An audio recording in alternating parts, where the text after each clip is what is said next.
Hello to everybody and welcome. I will be joined soon, I hope, by my colleague and the head of ADL, CEO Jonathan Greenblatt.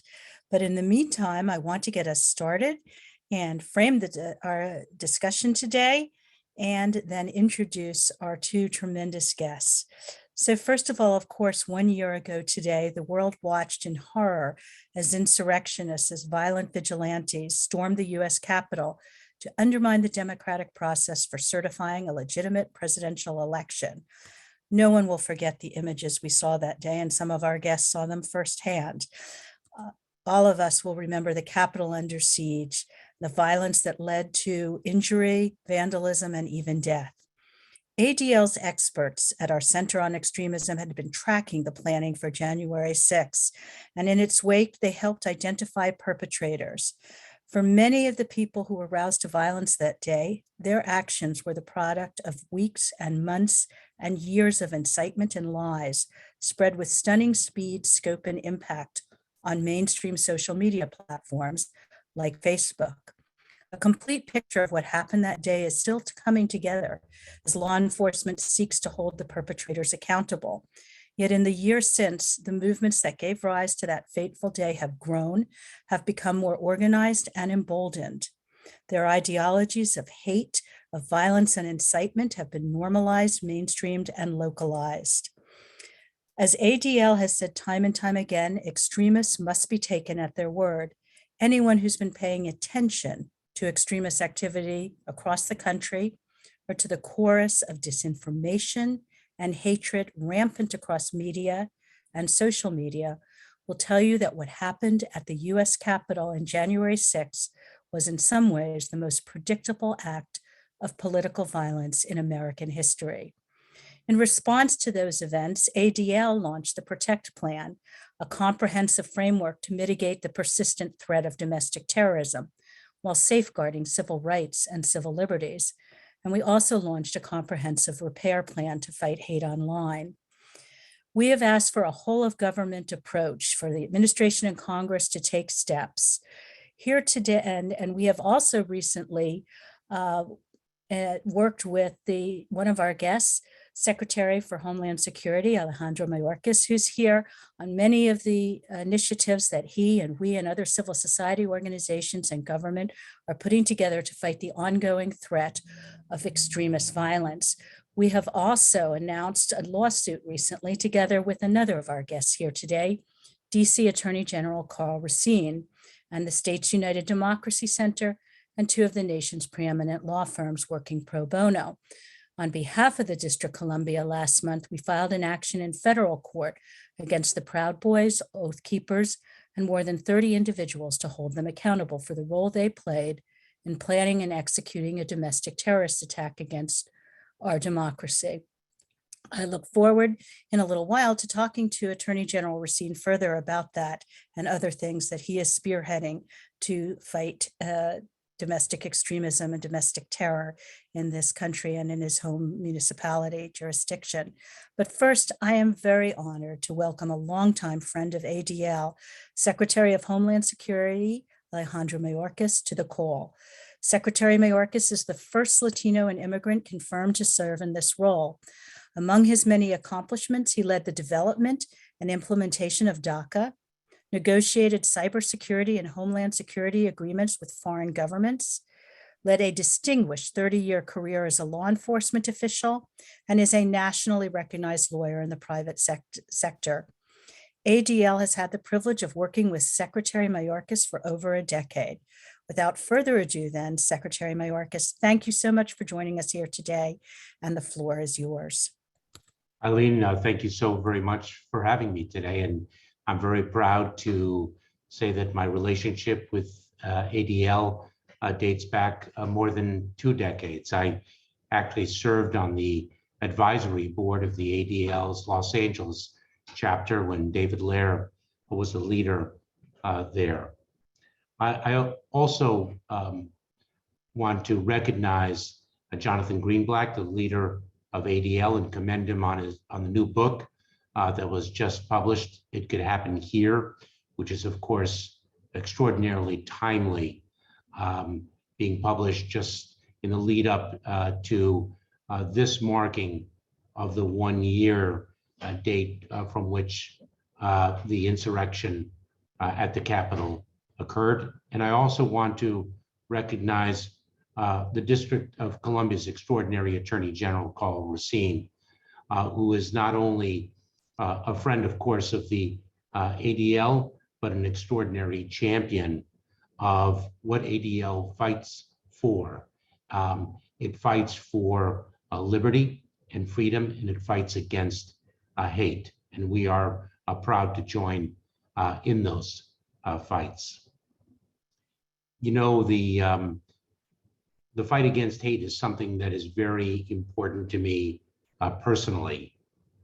Looking at my family's long history and causal matters in it, were it not for hate, I most likely would not be here in the United States, if at all. It is hate that drove my mother and her parents to flee Eastern Europe at the time of the Holocaust, to flee to a country to which she could, at that late stage, reach safety in Havana, Cuba, where she met my father, and for the second time in her life became a refugee when we arrived here in the United States as political refugees.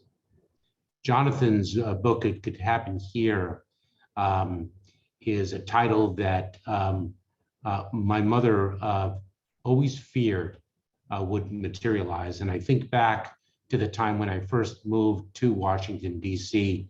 To join the Obama-Biden administration in 2009. And if someone then had told me that but 11 years, 12 years later, we would have an insurrection at the Capitol, that people would storm the Capitol, break into it, threaten the life of our vice president and our leader of the House, and that in the aftermath of that tragedy, that assault on democracy, that this country would not come together in unanimity to condemn it, I don't think I would have believed it. But I'm in the position now to do something about it. And that is what we in the Department of Homeland Security are doing.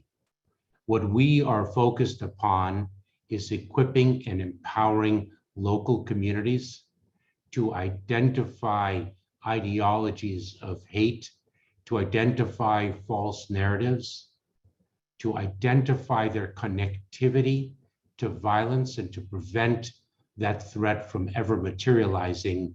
And should it unfortunately materialize, to respond and prove resilient in the face of it. And we are doing so by spreading information about what we know, so that the playing field, the landscape of law enforcement and public awareness more generally is alert to the information that we have in our possession, so that we are all working on the same set of facts and all understand that of the threat that is before us. And we are also equipping local communities with the capabilities to prevent from occurring and respond, should it occur, the threat itself. We're doing that through our grant programs to faith-based organizations, to nonprofit organizations, to state and local municipalities, so that we have the tools and they have the tools to address the threat that is real, that has not diminished in this past year, but has certainly held steady, if not grown in severity. And we are incredibly proud of the partnership. And when I first became the secretary, I spoke of the department as indeed a department of partnership. And we're proud to partner with organizations such as ADL in the fight against hate and to prevent that hate from materializing into acts of violence. And so I look forward to the discussion today and to answering any questions that you might have. And Eileen, thank you again for inviting me to participate. Thank you so much, Secretary. Before you go, we'd love to hear a little bit more from you on the work you're doing. I wonder if I could ask you, as you know, ADL's Center on Extremism closely tracks the issue of extremism, not just in civilian life, but in government and military ranks. Now, we know that a number of these violent extremist groups really prize recruiting folks who have military backgrounds and law enforcement backgrounds, but it's particularly scary to think of extremism in actively serving government officials, law enforcement, and military ranks. Can you share how the government as a whole is working to address these insider threats and when you might be able to share the results of any internal review? So Eileen, thank you very much. I mean, one of the important things about a government organization is that we need to lead by example. And we need to ferret out domestic violent extremism within our own ranks and ensure that we educate people entering government into the special responsibilities that they will hold as public servants, as representative, not only of the American people, but of the values and ideals that define our country. And so really following Secretary Lloyd Austin of the Department of Defense's action, we here in the Department of Homeland Security commenced an internal review of domestic violent extremism to see whether it existed within our own ranks, and importantly, and more systemically, to ensure that our policies, our practices, our training protocols ensured that the people with whom we worked understood their commitment to the values that we represent and are obligated to uphold and exhibit those values in everything that we do. We are at the end of our review and hope to publish it very soon. Thank you so much, Secretary. I now want to welcome the head of ADL, Jonathan Greenblatt, our CEO. Jonathan, over to you. Thank you so much, Eileen. Secretary Mayorkas, it is such a pleasure to see you. I'm so grateful, I know all of us are, for your service and your commitment on these issues. This is a tough day, and the fact that you've made time for us is generous and noted and just deeply appreciated. I also understand that you made a brief plug for my book, so that was also very kind of you to do too. And I can assure you no money was exchanged to all the viewers who may have heard him say that. No, in reality, I've just been privileged to serve with the Secretary when we both were in the Obama administration, and just feel really grateful that he's continued to give of himself to his country in the role that he has today. I mean, and clearly, you know, what we saw a year ago as the world watched in horror as the insurrection stormed the Capitol in what I would describe as the most predictable terror attack in American history, because they told us they were going to do it. And the work that the Secretary has led since that time, I think, is really quite extraordinary. And none of us will forget the images that we saw that day. And while there might be some who choose to distort the history or deny the reality, again, not just millions of Americans, billions of people around the world saw it with their own eyes. Saw hundreds of individuals breaching the Capitol, including a wide array of domestic extremists, and unleashing their fury upon the US Capitol Police, the DC Metropolitan Police, leading to massive injuries, leading to total mayhem. And it could have been far, far worse were it not for, again, the remarkable law enforcement officers who did such an extraordinary job of preventing these individuals from capturing and literally kidnapping and potentially killing our elected representatives. It's really an event that has no precedent. But I will also say, as the head of the ADL, that this organization that's been tracking extremists literally for decades, generations really, to see men barging through the building wearing Camp Auschwitz sweatshirts, spouting insane anti-Semitic QAnon conspiracies, and brandishing weapons reminds us as Jews about not only our vulnerability, but our society's vulnerability, because we know better than most what can happen when extremism really runs amok. So I will say that a complete picture is still coming together as law enforcement seeks to hold the perpetrators accountable, as both DHS officials and Department of Justice officials continue to do their jobs. And we know that already hundreds and hundreds of people have been arrested. A number have pleaded out. Others are being prosecuted as we speak. But it's frightening because these extremists have grown more organized. They've been increasingly emboldened. They've shifted from large public rallies to small local school board meetings, to attacking the integrity of medical professionals, to intimidating town council members and whatnot.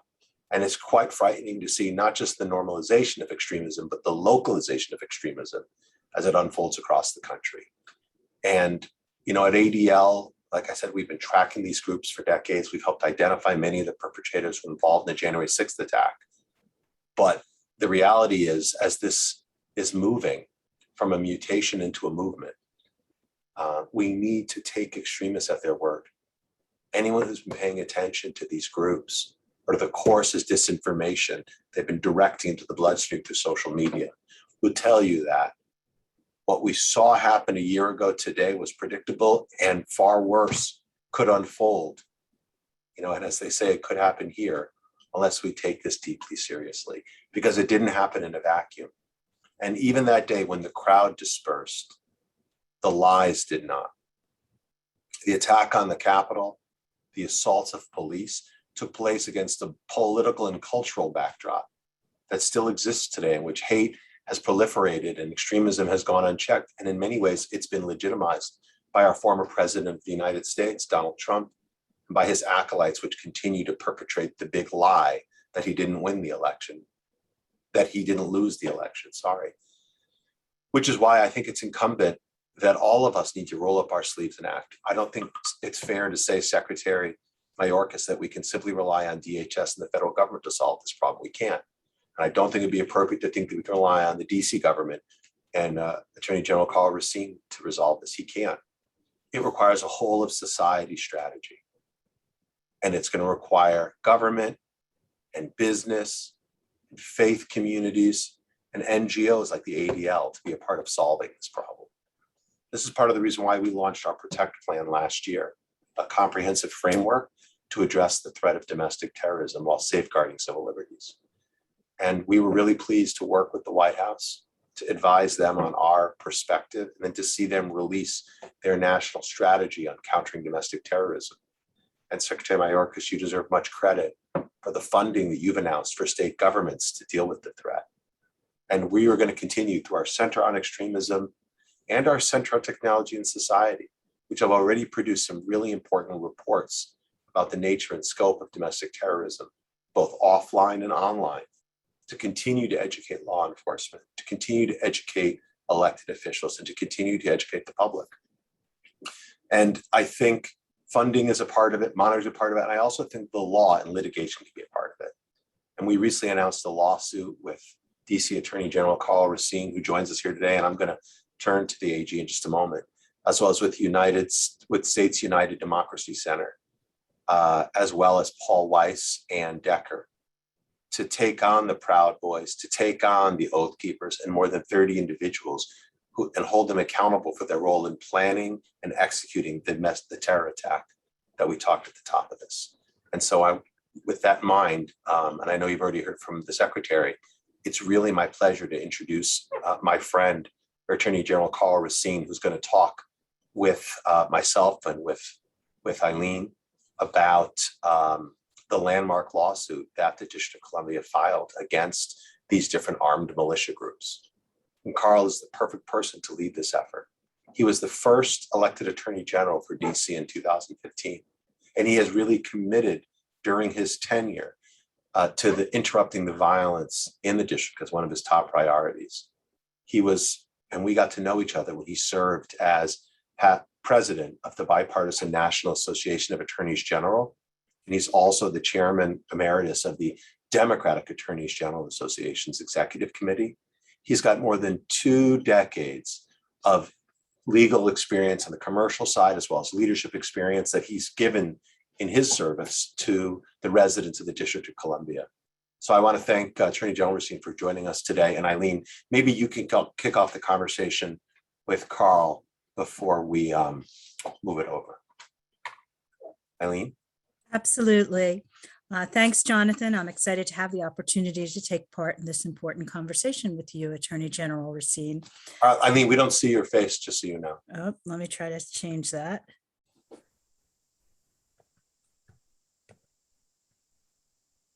There we go. Anyhow, thank you, Jonathan. Attorney General Racine, I am delighted on my own behalf and on behalf of ADL to welcome you here. But before we do anything else, I do want to just take a moment and thank Secretary Mayorkas so much for coming here on this day and talking with us. So appreciated, Secretary. Thank you so much, Eileen, and Jonathan, thank you, and Attorney General Racine, a pleasure to see you again. Thank you for your Secretary service, Secretary. Thank you so much. Mr. Attorney General, I am delighted that ADL and I are on our co-counsel with you in a case that you are bringing against many of the perpetrators who planned and executed the attack on the Capitol. But I'd actually like to start with a different question that has a personal as well as a professional element to it. How did January 6th unfold for you? What was your own experience that day during the violence? What were you thinking and watching and seeing? Thank you so much, Eileen, and thanks to the entire ADL family. And I mean it when I say family. That's how we at the Office of Attorney General in the District of Columbia view the ADL under Jonathan's outstanding leadership. We work every day, as you know, with the legal team, the policy team, your communications team, your investigators, Eileen, of course, Amy, Steve Freeman, Danielle, Roberti, everyone at the ADL is family to the Office of Attorney General. With respect to January 6th, I'm struck by the Secretary's comments and reflecting back on his mother's immigrant story, immigrating from Europe during the time of Hitler to Cuba, and then leaving fascist Cuba and coming over to the United States. I too am an immigrant, a proud immigrant from Haiti. I was born there, as were my parents. My parents wanted nothing more than to raise their children in Haiti, our homeland. But unfortunately, at that time, and frankly still today, Haiti has been an undemocratic country, a place where power, raw power, and brutality reigned. And so on January 6th, I saw the true fragility of our country. I was stunned, but not shocked, because I was on calls with the ADL and others, a warning of just what could happen at the Capitol. And I remember with my team huddled watching the television and talking to Metropolitan Police Department officers who rushed to the Capitol to help save our freedom, committing that we would do everything we could every single day until I'm no longer Attorney General to continue to fight against hate, join forces with partners like ADL, States United, as Jonathan indicated, 2 great law firms, Deckard and Paul Weiss, to bring a complaint and hold those individuals and entities who conspired, planned, organized, and participated in the attempted overthrow of the government of the United States of America. And that's what our commitment is. So that was my day, and that's my history, and that's my commitment. That's quite something, both bringing that personal background that you have and your own insight into democracy and its fragility. I think many of us didn't realize how fragile this in fact was. Can the lawsuit, like the path-breaking lawsuit that you brought and that we're helping the district with, What difference can it make? Can litigation really make a difference in this fight? How important is it? What do you hope to achieve? Well, I think litigation is extraordinarily important. Remember, we are a country founded on the rule of law and principles of due process, accountability, restitution for victims who are injured, and deterrence and punishment. And certainly a civil lawsuit is different from a criminal lawsuit. No one's going to lose their liberty or go to jail as a result of our lawsuit. However, this is America, and money talks in America. And guess what? When you go after wrongdoers, be it tobacco companies or opioid manufacturers and distributors, and you hit them with financial penalties, they feel it.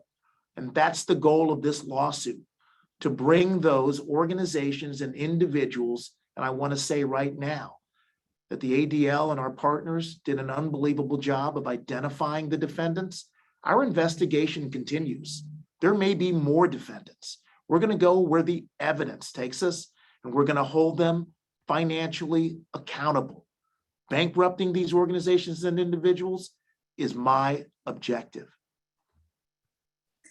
Thank you so much, Attorney General. One of the things that really worries our experts at ADL and so many others is that, unlike many other violent extremist events that we tracked over the last decades, the majority of people who were involved in storming the Capitol and engaging in unbelievable violence that could have been even far more lethal than it was, most of those people did not have known connections to extremist groups.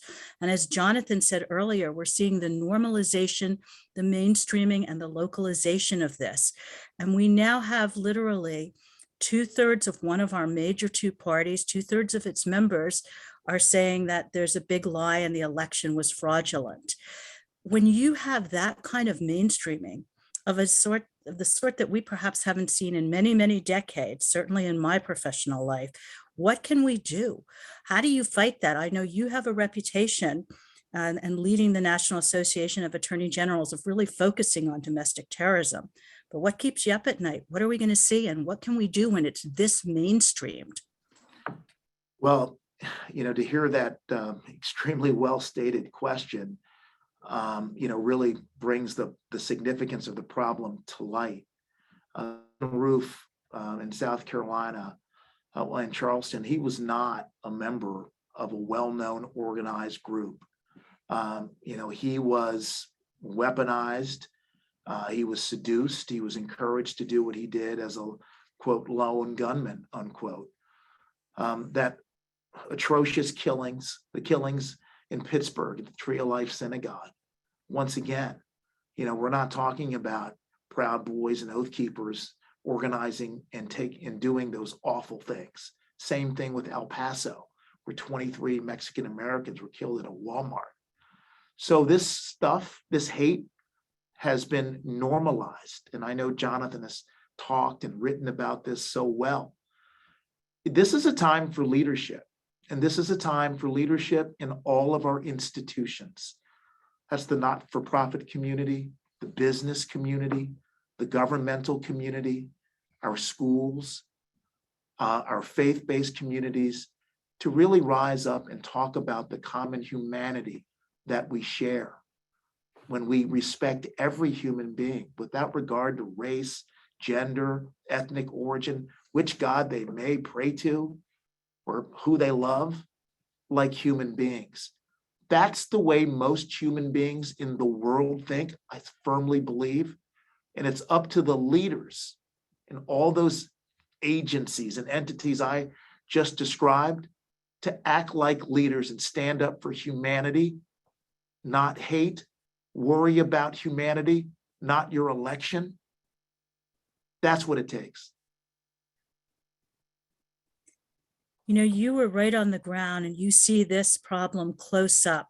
When you look at the federal government, at the Biden administration and Congress, what do you see that they're doing right and where are they falling short? Well, I give a lot of credit to the January 6th committee. And of course, they're well led. My friend Jamie Raskin is doing an extraordinary job.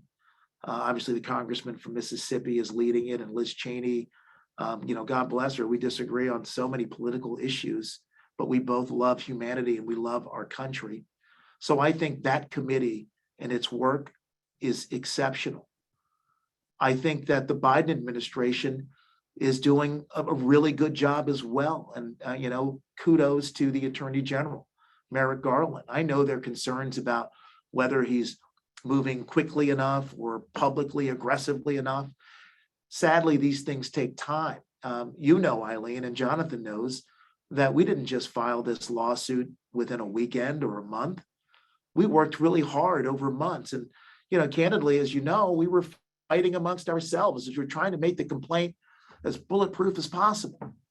And so I do think the Biden administration is committed. And I'm looking forward to, seeing more of their work in public. But this is not a spectator sport. I call on everyone to get out of the stands, turn the TV off, and go to your local school, your local park, and elevate humanity over hate. We all have so much at stake. What happens when the American way, however imperfect it is, goes away? Donald Trump wanted to privatize the White House and make money from the office of the presidency. We know the history of a lot of countries who do it that way. Those countries have really poor levels of literacy. They have high levels of poverty. Wealth is concentrated in about 1% of the population. 99% is literally scrambling for food every day. This is everybody's fight, not just a fight because you care about the Jewish people, or you have a cousin who happens to be gay or lesbian, or your best friend is African American or Muslim. This is also your fight for the American way. Well, you anticipated what was going to be my final question to you, which is what can we do and what can civil society do? But I do note that there are a number of questions that have come in the chat. So if we can keep you longer, I'll turn back to Jonathan, who I think will choose some of the questions that have come in for you. And we may have some that we want to talk about as from ADL's perspective as well, Mr. Attorney General. Thank you, Eileen. Attorney General Racine, thank you so much for just being with us today. I'm going to go into the questions, but I just will start by highlighting what you said about elevating our humanity. I mean, I totally agree, like showing up at a school board meeting, not to scream about anti-vaxxer conspiracies, but actually to be a part of the civil process, right? Showing up at the park, volunteering in your community. This is the stuff that binds together our communities, right? That holds together the fabric of our country. And I just so applaud what you're saying here.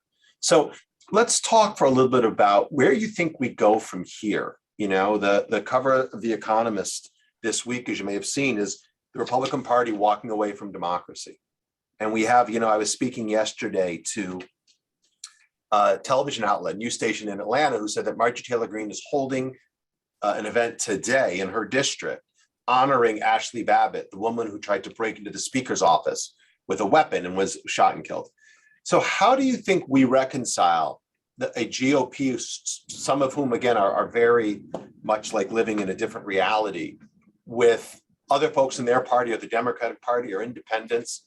How do we bring them together? And what do you see on the ground there in DC at eye level? Yeah, Jonathan, I've thought a lot about that question. I would, be not telling you the truth if I told you that I have all the answers or even part of the answers. But I do think that we have to broaden the scope of our argument.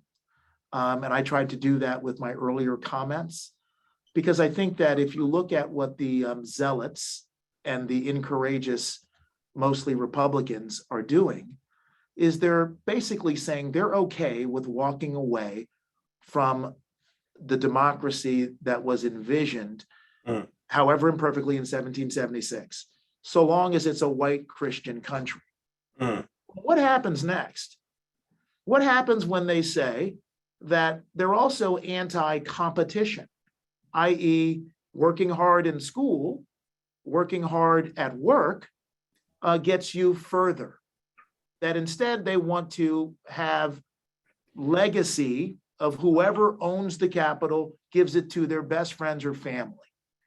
Well, that affects everyone. And sadly, I think that focusing on minority rights isn't going to win the game. Right. Because people are afraid of the concept of losing power. And Jonathan, I'm going to stop here because you do this so well. You talk about the force of this replacement theory argument. Yeah. The bottom line is replacement theory today has another extension tomorrow. We're all going to be replaced. Yeah, it's truth to that. Well, that's interesting when we think about the tomorrow and we think about this litigation, because there's another question here that's worth putting out there. Someone points out that litigation can take years. And in this case, some of the defendants may never even show up to defend the lawsuit, and they may be without any assets. So talk for a few minutes, AG Racine, about why you believe litigation is an important tool in this fight against domestic terrorism, the likes which we saw on the 6th, and how much can it really accomplish, again, considering some of the constraints? So litigation and civil litigation has been proven to be effective. Don't take it from me, audience of the great ADL. Take it from the defendants themselves. In the Charlottesville case that was successfully tried just a few weeks ago against the alt-right that obviously committed violence and murder and mayhem in Charlottesville, defendants were heard talking about the impact of civil suits. Here's what they said. One defendant said, hey, I can't even organize anymore. We were going to go fundraising and build a new building. Can't do that anymore. Going to have to go underground. Another defendant said, I'm afraid to get on my phone and talk because they're watching. So I can't go out and do that which I was going to do. Because of the pending lawsuits, we're not going to be able to move forward with fundraising at this time. These lawsuits matter, and they know it, and that's why we have to keep investigating and filing meritorious lawsuits to make sure that fundraising for hate groups isn't normalized. I couldn't have said it better myself, AJ Racine. And the only thing I might add is that some of the viewers may know that the ADL has long used litigation. Yes. And we successfully sued and essentially bankrupted a group called the White Aryan Resistance in a lawsuit we filed with the SPLC. Maybe it's 30 years ago. So I agree with you. It is a deterrent. It can be damaging to their long-term prospects. And I think it's real. I couldn't agree more with what you said. So back in 2006, and I have that suit, and I studied that lawsuit that the ADL was a part of with SPLC. Well, in 2006, while attending the county fair in Kentucky, a young man named Jordan Groover, who happened to be a U.S. citizen of Panamanian and Indian descent, was attacked. And guess what? He was physically and mentally damaged. Well, again, suit was brought, SPLC participated. We got money as a result of the suit. And guess what happened? The SPLC took out the organization's building structure. And to be honest, they've suffered ever since and not been able to organize terror. Yeah. We have to use every tool in the toolbox. I want to jump in here to underscore something you said, Attorney General, because you talked about don't take it from you, take it from what those defendants, those neo-Nazis in the Charlottesville case have said. And it's very powerful. But I think the deterrence effect and what you're doing here, what we're doing in your case against the Proud Boys and Oath Keepers is particularly important. We are never going to get rid of extremism and hate completely. We have to push it back to fringes. And whereas now you have it mainstreamed and normalized, the deterrence message to what a lot of these groups call the normies, the people that didn't come out of extremist groups, the message it sends when your suit is going to be successful is that we will go after you if you do this. We will get very substantial financial awards against you. And we will never stop collecting and going after your assets and your income for the rest of your life until that judgment is satisfied. And sometimes you get these horrible fringe extremists, and maybe that doesn't scare them, although as we saw in Charlottesville, it actually does in many cases. But for the normalization, this deterrence effect is all the more important, I think. Hear, hear. Here, here, and thank goodness you're our co-counsel. You know, can I ask a question? Thinking about your background and what you know about the law and what you've done there in DC, one of the things that we have found that has been a big driver of this issue, and you and I have talked about it before one-on-one, is social media. Yes. And 20, 30 years ago, that white Aryan resistance couldn't get on national television, couldn't write op-eds in the Washington Post or the New York Times. But today, the Proud Boys and the Oath Keepers continue to stream, submit intravenously into the body politic their filth and their poison, because Facebook, Instagram, Twitter, they fail to do anything. What do you think are the tools that we have to deal with these social media companies? I mean, how do you see that, Karl? I mean, I'd love to hear your thoughts from a legal perspective, from a political perspective, from a commercial perspective. Well, Jonathan, as you know, my colleagues and I in the Office of Attorney General in the District of Columbia, and believe me, this isn't just me. This is a diverse group of extremely talented people who I really love a lot. We're not afraid to sue Facebook for what they've done, their negligence, their carelessness, their profiteering. We've also sued other social media companies. Here's what you need to think about. After January 6th, the country was literally on a tinderbox. Right before January 6th and right before January 20, guess what Facebook was doing? They were selling military tactical gear and weapon accessories online to known hate groups and known purveyors of hate. Are you kidding me? Yeah. Where is responsibility in corporate America, Mr. Zuckerberg? That's why we added you in a complaint that we brought as a defendant, because you too need to be brought to account. And I don't care about Section 230, because I know there is no way in the law, in God's law, that it's legal and right for a company to make profit from selling ads that would arm insurrectionists and hate purveyors. Stand up and be responsible. I could not agree more. So I know that's a tool in our toolkit we're thinking about. We've tried to bring some regulatory pressure, reputational pressure. Social media is one of the big issues we have. I mean, Eileen, I don't know if you have any comments on that. You're the former general counsel of Wikipedia. You know Silicon Valley inside and out. Eileen, do you want to add a point to that?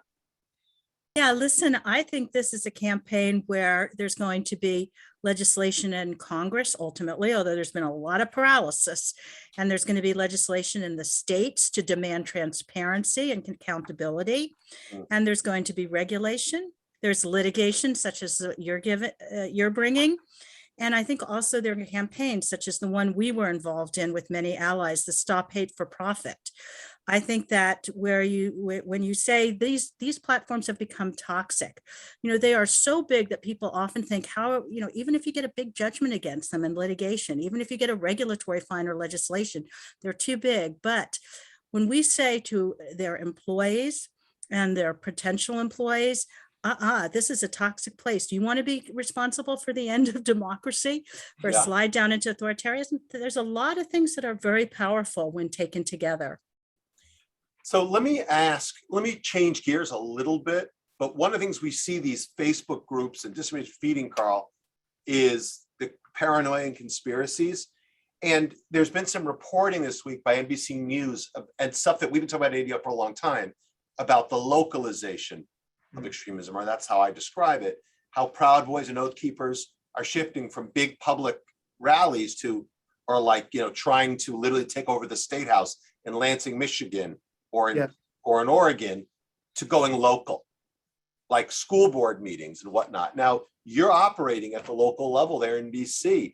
How do we deal with extremism at the local level? How do we deal with the efforts to capture, maybe just intimidate and bully school boards and medical officials and whatnot? How do you think about that in your day-to-day role as AG there in the District of Columbia? I think, it's where the rubber meets the road. You really have to get down and talk to people, listen to people.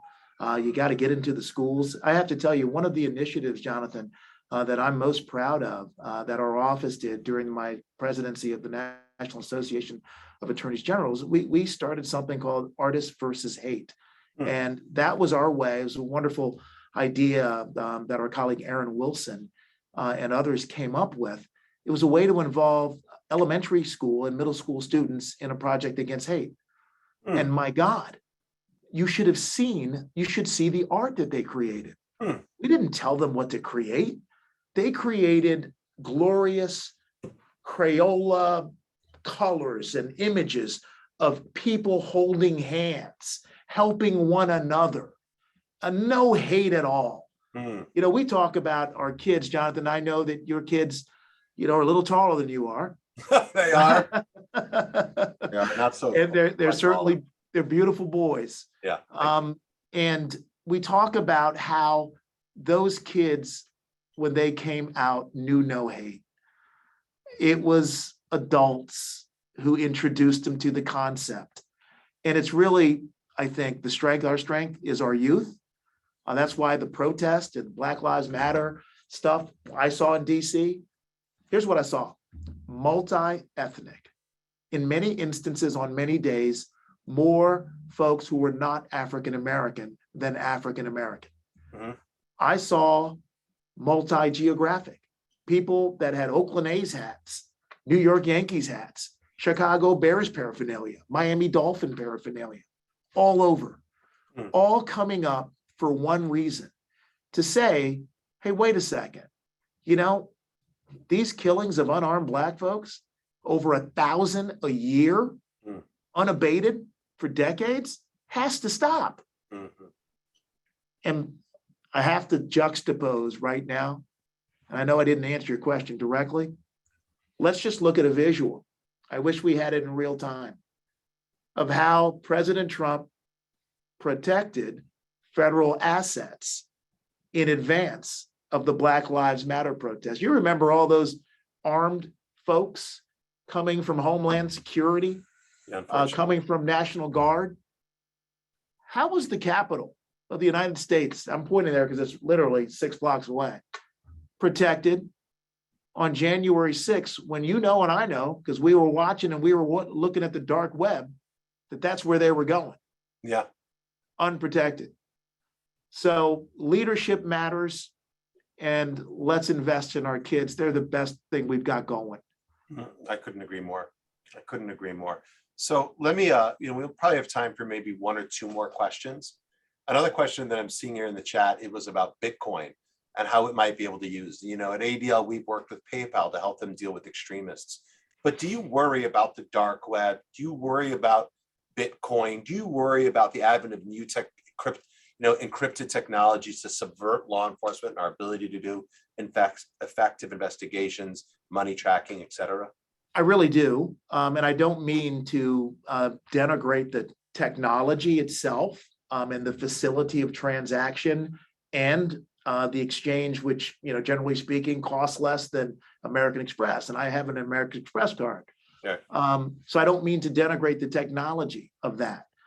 But, I think what we found is that transparency matters, accountability matters, and you've got to have some system of regulation where we can actually take account of where money is coming and going. And those are my views. It's why, to be honest, on another topic, that I'm generally speaking in favor of legalization, of getting marijuana, of getting the illegal part of trade that's dark out. and allow for financing of that. Sorry to bring that issue in here. No, that's okay. That's okay. So, well, I've got one, I think, final question. This is for you and maybe for you as well, Eileen.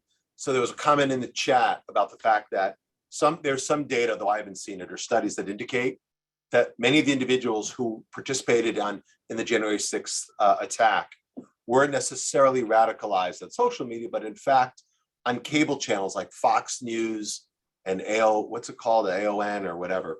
So here's my question.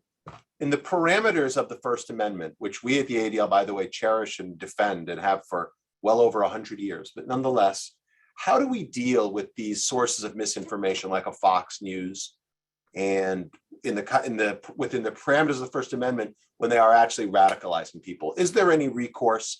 How do you think we should be thinking about that, and the audience should be thinking about that? That's for both Eileen and for Attorney General Racine.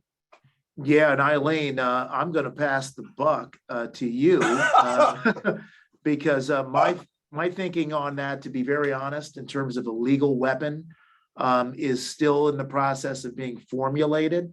What I will say before Eileen goes forward is, of course, the First Amendment doesn't allow for the incitement of violence. We know that.